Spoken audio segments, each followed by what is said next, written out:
রবীন্দ্র বিশ্ববিদ্যালয়ের স্থায়ী ক্যাম্পাস দ্রুত বাস্তবায়নের দাবিতে একত্রিত হয়েছেন বিভিন্ন শিক্ষা প্রতিষ্ঠানের সাধারণ শিক্ষার্থী, শিক্ষক ও সচেতন নাগরিকরা। রোববার ৩ আগস্ট সকাল ১০টা থেকে শাহজাদপুরের বিসিক বাসস্ট্যান্ড এলাকায় ঢাকা পাবনা মহাসড়ক অবরোধ করে তারা অবস্থান ধর্মঘট ও বিক্ষোভ কর্মসূচি শুরু করেন।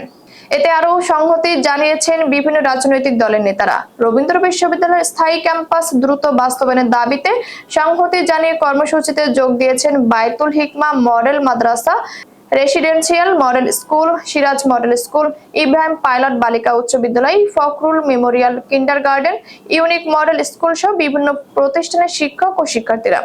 সময়ের সঙ্গে সঙ্গে আরো বিভিন্ন শিক্ষা প্রতিষ্ঠানের শিক্ষার্থীরা আসছে। এ সময় দাবি বাস্তবায়নে সবাইকে ঐক্যবদ্ধ হওয়ার আহ্বানে মুখর হয়ে ওঠে মহাসড়ক। স্থানীয় নানা শ্রেণী পেশার মানুষ ও অভিভাবকেরাও এতে অংশ নিয়েছেন। তারা জানান, এই বিশ্ববিদ্যালয়ের স্থায়ী অবকাঠামো না থাকায় শিক্ষার্থীরা বারবার নানা সমস্যার মুখে পড়ছে। এই বিশ্ববিদ্যালয়ের স্থায়ী ক্যাম্পাস আমরা বাস্তবায়ন করবই। দাবি আদায় না হওয়া পর্যন্ত আমরা মহাসড়ক ছাড়ব না। তবে সড়ক অবরোধের কারণে ঢাকা ও পাবনাগামী সব ধরনের যানবাহন আটকে দুর্ভোগে পড়েন যাত্রীরা। মহাসড়কের দুই পাশে দীর্ঘ যানবাহনের সারি দেখা গেছে।